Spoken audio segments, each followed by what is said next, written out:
First, thanks to Tommy and Mike and Steve for joining me here today, and in all of you, as you watch this video. A lot of big changes since we've last been together. I have moved to Minneapolis to live with Cheryl, and she's let me bring all my books, so we have plenty of room for that here at the house. And I'm very excited about this change and the stability that it's going to bring into my life. And yeah, it's just been a wonderful, wonderful relationship. Second, I broke my ankle now, I don't know, 10 days ago or something, week ago Wednesday. Had surgery on it a week ago Friday, which is 8 days ago. And I'm getting through this. I said it's going to take a long time. It broke in 4 places, and the one ligament was torn off somewhere. So I've got a long ways to go in the healing process. What I'm going to try to do today is I got to get these 10 points out of my system before I can really march ahead. Because in this last 6 weeks, I've also done a lot of really good reading, interesting reading, and for Richard Fletcher, just for Richard Fletcher. Richard, I've decided to tackle the theodicy question a little bit in a different format before I write on it. I went looking for that essay. It's not what I thought. The essay just has a paragraph or two about the importance of mimetic theory for decoupling the theodicy question from the gospel. But I am beginning to hammer it out last session and then in today's recording with Jim Durkin and Lauren Rosser in the Shadow of the Cross podcast. So we have begun starting to unpack questions of evil and theodicy there. And I think I'd like to use that as a platform to kind of play with some ideas that I'm working on. So you're welcome to join us, anybody that wants to, in the Shadow of the Cross podcasts. What I'd like to do here today are 10 theses that are part of my toolkit when it comes to Christian doctrine and tradition. So when I ask myself, what is it? How do I handle Christian doctrine and tradition? I came up with 10 theses. And so I'm going to read them, and if I can, I'm going to explicate them. If I find myself moving too much or I'm in pain or something, I'll let you know, but we'll just carry on. Thesis number 1.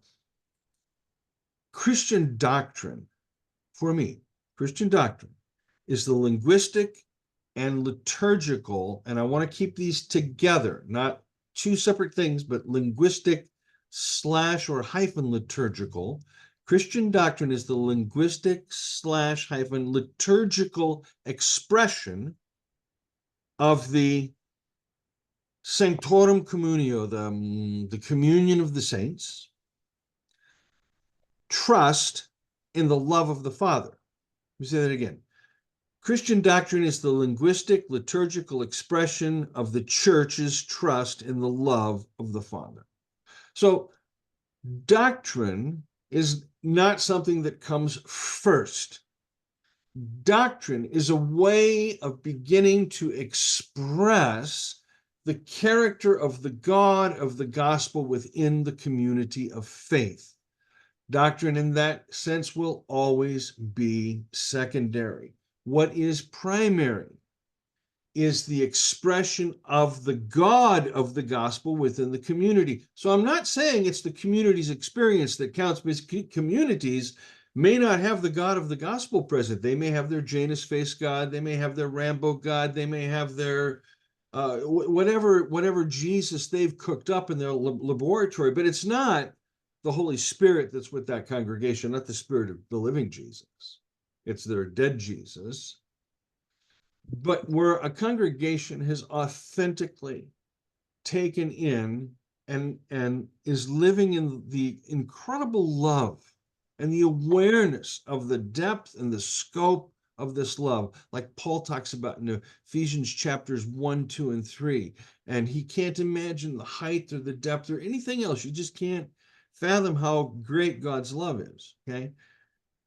When the church expresses that, it expresses it both linguistically and liturgically in in actions, that's liturgy, action within the community, and also in linguistic form, the reading of biblical texts, the hearing of biblical texts. And remember, in the ancient world, people didn't read like we read. When we pick up a book, we read with our eyes. People in the ancient world always read with their mouth. They read everything out loud. There was no such thing as silent reading, I think, until about 400. So this is full on auditory experience, oral auditory experience for the community as it sings its hymns, as it sings its praises to the God that has brought them this extraordinary salvation that they have found in the death and resurrection of Jesus. Number two, the Christian tradition, I'm distinguishing doctrine and tradition. So the first was Christian doctrine as the linguistic liturgical expression. However, number two, the Christian tradition includes the biblical canons, first of all, both canons. Now, when I say canon, am I referring to any specific canon? No. So the Jews of Jesus' day, for example, there were multiple canons.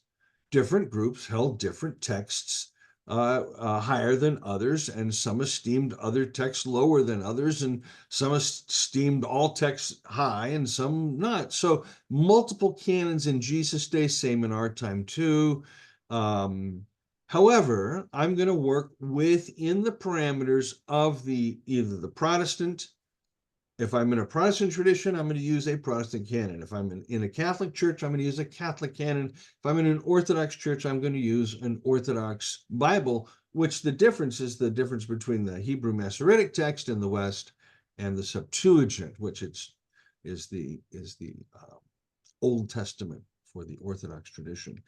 Depends on the tradition I'm in, but I'm going to use that biblical canon because there has to be a place with boundaries. That is, the dialogue we're going to have is going to include these texts, and it's going to try and remain within these texts. It will attempt to do that. Sometimes there's a desire to shrink that canon. Even you've seen this in me. I'd be happy to let the book of Revelation go right out of the biblical canon. Just see it just go, you know. Or at least put it in as the very first book of the New Testament because it most closely approximates that Second Temple Jewish eschatology, and then Matthew after that, and then Paul, and then Mark, Luke, or John, and then Mark and Luke, or however you want to do it. But the Christian tradition has to have this canon, has to have this place that limits the conversation. Second, the Christian tradition includes the interpretation and the use of those texts. So the Christian tradition is also going to include the way the texts are used, and it's also going to include the interpretation of those texts. We live with an incredibly rich history of biblical interpretation. We have 2,000 years of it. It's stunning. It's magnificent. You can hardly go to any passage in the New Testament, any pericope, that there's not been a 300 or 400 page doctoral thesis written on. It's stunning. And when you go back and you read the commentary of the early church fathers, how they used texts, how they interpreted text, and you get into the Middle Ages, how did they use text? What were the hermeneutics that they were using at that point? The Lectio Divina, of course, you know about. The Ladder of Monks, you know about. You get to the Reformation, now you have this new hermeneutic being brought back, this literal approach, and all that means for the Protestant reformers and their use, and their commentary becomes part of our large, great Christian toolkit. And then, of course, the last several hundred years of biblical scholarship. I mean, yes, Has it been all over the board? Absolutely. Have there been some pretty crazy whacked out theories out there? Yes. Are there still some pretty crazy whacked out theories out there? Yes. Are there going to continue to be? Yes. Part of the fun of New Testament studies is trying to figure out which game everybody's playing and learning all you can about everything you can so that you can make your own judgments and assessments about the provenance of a document, who wrote it, when it was written, where it was written, to whom it was written. You'll have studied that enough that you'll be able to place it, and you'll be able to see trajectories and movements within the early church. And so the Christian tradition includes the biblical canons, the interpretation and use of those texts in liturgy, theology, and life. In each of these three areas are the areas that you can explore the use and interpretation of text. Liturgy, of course, the history of the liturgy is replete. I mean, think of the lectionary system that basically for most of the church is the scriptures of the church, is the lectionary, what they get in the lectionary. Number 3, doctrine can be traditional and tradition can be doctrinal. But doctrine and tradition are distinct. We must absolutely clarify the function of each of these. That is, you can have tradition and it can be doctrinal tradition. We find a lot of this in Calvinism. Okay, that's the tradition's very doctrinal, but it doesn't have to be. Tradition can be hymnic, it can be mystical, it can express itself liturgically in a variety of ways, intellectually in a variety of ways, in various contexts, whether medieval, modern, monastic, single, communal, whatever. All of these things play a role. So doctrine is tradition can be doctrinal, but it can be far more than that. And on the other hand, doctrine can be traditional. It can be, but it doesn't have to be. And here's where we have to learn to be very, very discerning in the things that we reject, because what we don't want to reject at any point are the essential hermeneutic moves that the church has said will always begin with as our presupposition. One is the doctrine of the Trinity, and I mean, as I've said this over and over, the doctrine of the Trinity is it's not just a doctrine. It's far more than that. It's a hermeneutic, it's an ethic, it includes so much, it's much more robust than just a doctrine. However, it's an essential part of the interior logic of the character of God, this God that expresses God's very self in the face of Jesus Christ, and through whom the Spirit is sent, so that when we see the Son, we see the Father. So the doctrine can be traditional, but can also, however, be contemporary. And I say this because when people think of doctrine, they're almost always starting to think of the past. And doctrine has to constantly be reformulated. This is one of the hallmarks of the Reformation. Semper reformanda, always reforming, always in the process of reforming or changing. And the reason for this is that the forms change, the philosophies change, worldviews change. I mean, here we are in 2024, and our worldviews and our assumptions about life and society are very different than they were in 1724 or 1824 or even 1924. And 100 years from now, our grandchildren's grandchildren will be doing theology, wondering why we were stuck with our heads in the sand. We aren't. We can only know what we can know. This is all we know. And I'll tell you right now, who knows what's going to happen when AI runs everything and when AI starts generating theology. This is where it's going to get really creepy fast, but that's a thought for another day. I've been doing a lot of AI work lately. Number 4,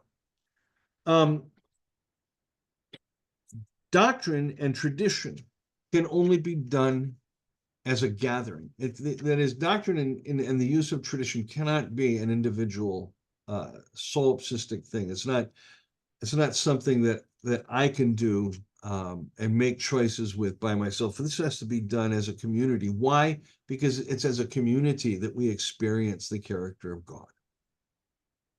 Okay. Yes, we can have our quote personal relationships. I get all that, but it's as community, and in particular as community that learns that when we hurt each other, we forgive each other.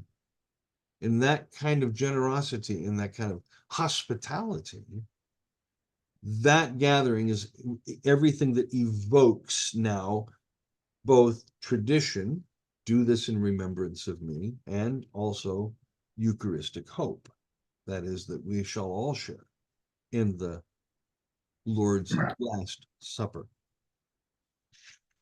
I find this in particular in two phrases. One is the confession, Jesus is Lord. In the New Testament, this is very, very interesting, because to say Jesus is Lord is to say for the Hebrew Jewish frame of mind is to say that Jesus is Hashem, YHWH. Jesus is Hashem.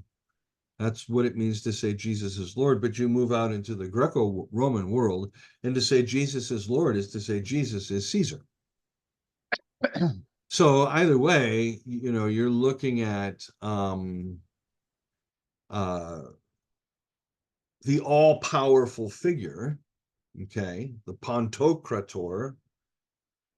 This Jesus is Lord, whether the Jewish sphere or the Greco-Roman sphere or any other sphere, is precisely this place where the church is going to begin developing doctrine and, in a sense, forming its tradition. We see this in the way Christological and Trinitarian formulas are adopted in the New Testament. So, for example, no, is the doctrine of the Trinity mentioned in the New Testament per se? Not as a doctrine. I've already said that. However, we do have the interesting baptismal formula at the end of the Gospel of Matthew, in the name of the Father, and the Son, and the Holy Spirit. We have a lot in Paul's writings relating to the Father sending the Son, but we also a few times have this Trinitarian benediction. We have the Trinitarian pattern of the hymn in Ephesians chapter 1, verses 3 to 14. There are, within the church's worship in these early decades, there is a clear recognition that the God that is being revealed in the face of Jesus requires both experience, knowledge of, and at the same time, an articulation of exactly how that plays itself out. Jesus is Lord, and what that's going to mean in both the religious and the socio-political spheres. Number 5, doctrine and tradition may or may not reflect the gospel. Okay, look, just because it's Christian doctrine or just because it's part of the Christian tradition does not mean that it's gospel. It can be part of Christian doctrine. The Calvinistic doctrine of election is part of Christian doctrine. So when you learn Christian doctrine, you are going to learn the Calvinistic double predestination theory. It's part of the history of Christian doctrine. It's important. That doesn't mean that it's the gospel. It's not. It's as far from the gospel as you can get, but it's still Christian doctrine. It's enunciated as Christian doctrine, and even today it is preached as Christian doctrine, even though we may look at it as scant and askew and wonder why in the world anybody would say such stuff. It is also part of a tradition that is now almost 500 years old. And because it is part of a tradition that's 500 years old, we need to deal with it with a little bit of respect, a little bit. And I'm not saying tons, but with some respect. We have to acknowledge that it's there. We have to acknowledge also, or get those who want to believe, for example, and I'm using this double election theory just as an example. If they want to believe in that, they also need to see the implications of something and how that plays out, for example, in South Africa, They need to be reminded of what the end game of Calvinism is, the domination of a few white people. Number 6. Oh, by the way, I have in my notes, doctrine and tradition may or may not reflect the gospel. All we have to do here is look at the battle between Paul and the Peter, James, Jerusalem church. Paul would have looked at their gospel and said, yeah, I hear you talking about Jesus. I hear you saying this about Jesus, but yeah, I just don't, I don't see how you're bringing the law, Torah, Sabbath, circumcision, etc., into this conversation. So already the New Testament is bearing witness to the fact that yes, there are believers that believe really not just erroneous things, but deleterious things. 6, in the post-Reformation world, doctrine divides. It reinforces ideologies and falsely claims tradition is on its side. Now, was doing some reading in the work of Jaroslav Pelikan, probably the preeminent church historian of the late 20th century. His 5-volume work on the history of Christian doctrine is just amazing in itself. And he wants to make a case that that tradition is that which we can unite around, living tradition. He's the guy that distinguishes between tradition as the living faith of the dead as opposed to traditionalism, the dead faith of the living. That's Pelikan. But I'm not sure that we can take such a positive view of Christian doctrine in the post-Reformation Protestant world, because doctrine in the post-Reformation Protestant world is used as a weapon. We've weaponized doctrine. When you weaponize something, you take it from one state and you put it into a state it was never meant to be. And in this case, we're talking about the gospel of peace, the Prince of Peace, the God of peace. And when you weaponize that, and this God becomes a God of war and a gospel of war and a message of war and a church at war, when you do that, you have completely distorted the role and function of Christian doctrine. That's what you've done. You're using it to buttress your ideology, and it's absolutely horrid the way the hyper Calvinists and the fundamentalists will often then claim that they've got the early church fathers or this or that on their side, and they really don't. They really don't. So I don't really have a role, so to speak, for doctrine, except as a liturgical, theological expression of a worshiping community. But for me, doctrine as an abstract intellectual exercise is dead. Can't be done anymore. It's useless. Number 7, all Christian doctrine must issue from a theology of the cross. This is, for me, an absolute central part of the way that I think everything is run through the filter of the death of Jesus. Because if the death of Jesus means the death of all ideas, the death of language, the death of God concepts, the death of philosophies and worldviews, the way I structure my reality, the way I even think about me as me, all the things that I've been taught and told, all of this dies. If all of this dies, that means everything that I think about terms and words also dies. I cannot talk about sin apart from the cross, the church apart from the cross, election apart from the cross, eschatology apart from the cross. You see, can't do it. Everything has to be done through that lens for me.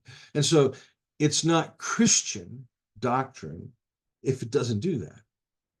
It can be religious, but it is not truly, authentically Christian if it doesn't do this.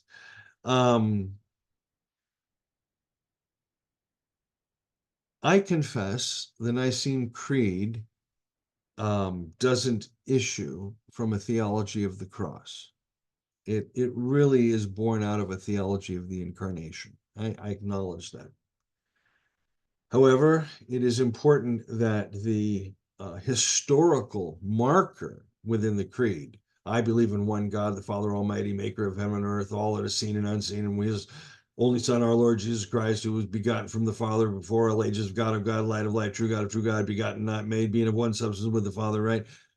All of this language is abstract, esoteric, and metaphysical, but there's one historical marker: suffered under Pontius Pilate is part of that text. Not did these things, was died, was crucified and buried, but suffered under Pontius Pilate. There's your theology of the cross right there, and it's grounded. It's the only bit of historical datum in the entire creed. That's all we get about Jesus' history. Suffered under Pontius Pilate. So I'll give the creed that much, and thankfully that's in there. Thankfully that's in there. But other than that, the creed would be virtually completely docetic. Number 8, Christian doctrine must be incarnational, human, ethical, or okay, hang on. I'm reading my own text wrong. Christian doctrine must be incarnational, human, ethical. That is, it must be able to engage with the human sciences. Okay. This is the thesis that's really the last chapter of what will be, if it would have been my dissertation, the book Must God Be Violent? Okay. In order for Christian doctrine to be Christian, it has to be incarnational, it has to be human. Okay, it has to relate to the humus, the dirt, the humor, the humanness of life. Christian doctrine that isn't full of soil and earthworms and nutrients, and Christian doctrine that isn't full of life and vitality is not going to be able to engage with the sciences, because the sciences are always moving. They're always moving forward. And any particular scientific discipline today, in 5 years, is just going to have new trajectories and new agendas. And things are changing that rapidly. I mean, it's amazing. And wait until the introduction of AI in this next decade, friends. I mean, I think we're going to get absolutely blown away. It's going to be stunning. So just be prepared for that. But doctrine must be about the living of life, not just an abstract thing to think about. Number 9, doctrines function as implicit hermeneutics. And this is why starting with the cross / Trinity that God revealed in the cross is so very, very important. Because when you believe something, when you say, I believe this to be true, that's going to function for you as an axiom now. Now you're no longer going to have to prove it. It's set there. It's just going to function there. And it becomes part of that more invisible substratum of things that you've believed and accepted. And if it's not carved out of if it hasn't allowed the cross of Christ to infiltrate it as a mode of thinking or a thought pattern, it can be very, very bad for your hermeneutic. Okay, but by allowing the cross in, allowing death and suffering into one's theological being, as Luther said, a theologian that doesn't suffer is no theologian. We learn to live this hermeneutic that we call God. And then number 10, the tradition of the faithful is a resource to teach us how to think theologically. It is never an end in itself. Doctrina semper reformanda. Doctrine and tradition must always be reformed. They must always be challenged. and they must always be reformed. I think some of the stuff that we are doing in this classroom, where we are going all the way back and we are re-gutting out the biggest questions of the relation of the law to Gentiles, of Marcion's really important question that got asked and never answered until now. I mean, we're rethinking things here that the church won't do for another 20, 50, 100 years if it even gets there. But we are doing precisely this semper reformanda part. We're asking, did our forefathers and foremothers not simply get it right, but were they getting the right questions right? Were they just in the pot asking all kinds of wrong questions, but getting right answers to wrong questions, questions that don't mean anything, and thus answers that don't mean anything?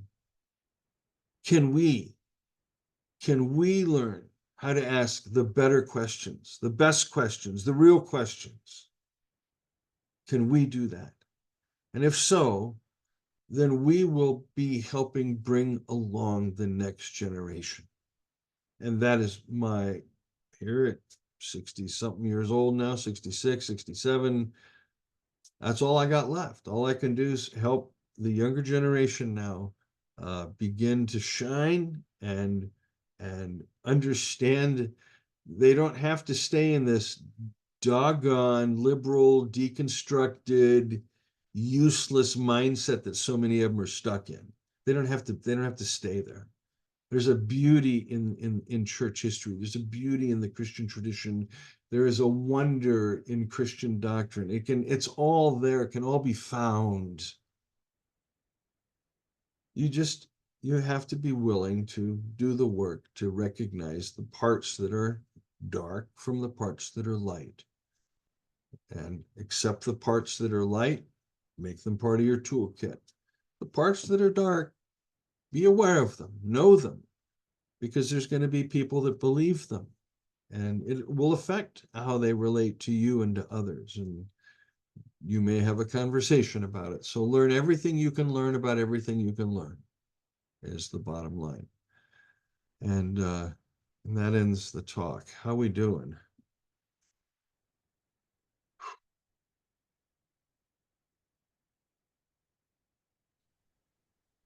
Hey, you ought to break your ankle more often.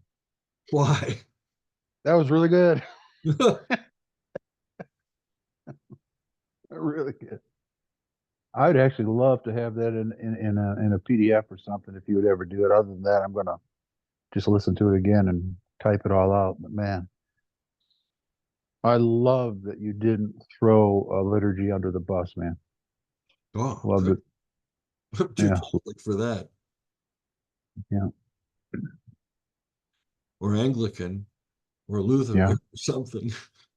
yeah. Uh, I love the Mass. I really do. It's very boring to most people, but to me, it's fun. Well, in my own personal journey, it's all about faith and understanding. You know, if you do it like a robot, it's useless.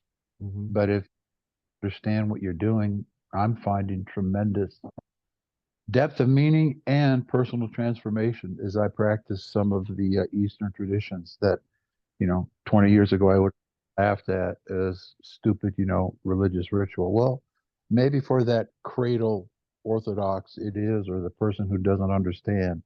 But for me, it is transformative because exactly what you said today, there's more than one way to communicate meaning, and it's not just with words.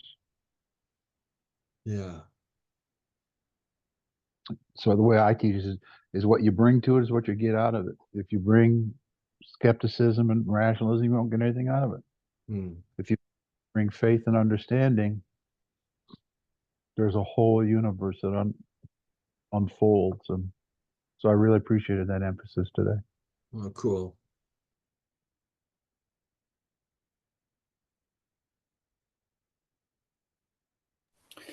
One thing I noticed that was not in any of these 10 theses was the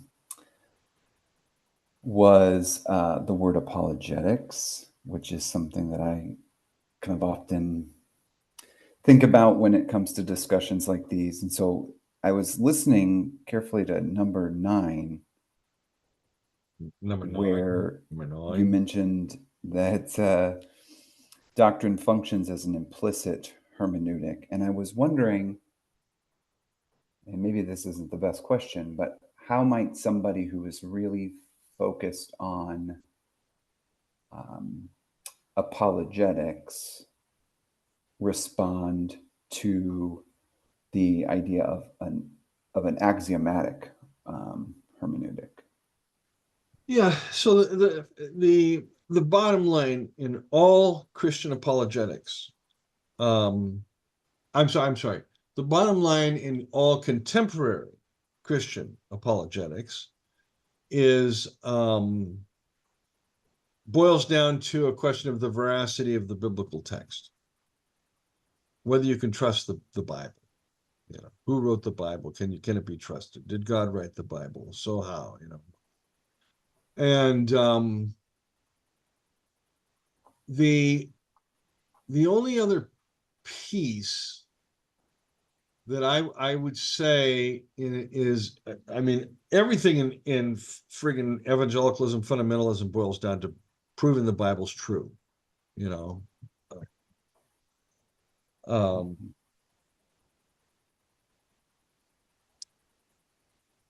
Because they think if they can prove the Bible's true and they believe they're interpreting the Bible correctly, everything out there just proves that what they're saying is true.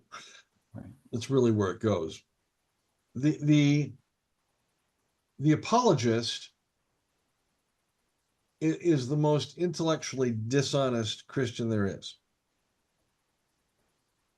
The reality is that our faith, all our faith in general, all faith is a debate, a dialogue, a discussion, a conversation. It's Jewish, it's rabbinic, it's community, it's us arguing with God, God arguing with us arguing about God with each other. I mean, divinity, I think, in that sense, loves these conversations we have as long as they're nurturing and caring. But apologetics, the only other place I see that manifesting would be in someone that wants to prove Jesus rose from the dead physically, you know, like a Tom Wright does in his book on the resurrection of the Son of God. I don't have a need for apologetics, Tommy. I'm a Bartian, and the last thing a Bartian needs is apologetics, you know. We have nothing to, as Bart would say, the gospel has nothing to apologize for. It's just the truth right in your face. You know. So yeah, it's all good.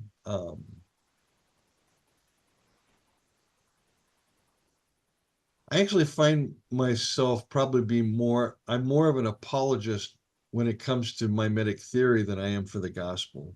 Because I feel like with mimetic theory, I've got to continue to justify why I'm using it as a heuristic tool or a hermeneutic approach or something. Mm-hmm. Yeah.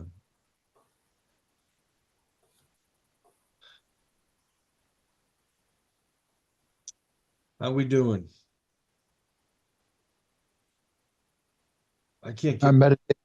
I'm meditating on Tommy's question here. Just a good question. Just meditating on it. Yeah. Trying to get this foot where it won't throb.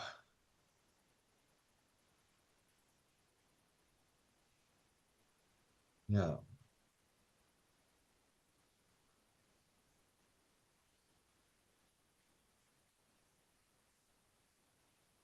Well, I'll tell you what, guys, if you wouldn't mind, I wouldn't mind calling it an afternoon. I made it back. I got the lecture done. I'll be putting it into the group, and yeah, by next Saturday I'll have a whole nother week's healing under my belt. So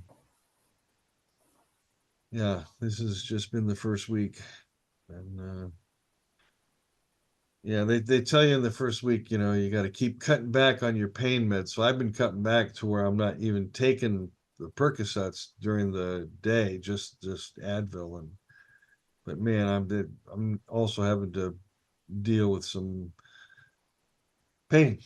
So, trying to find that nice balance, you know. Anyway, love you very much. Thank you for everything. Bye-bye. Okay, see you soon. Let's see.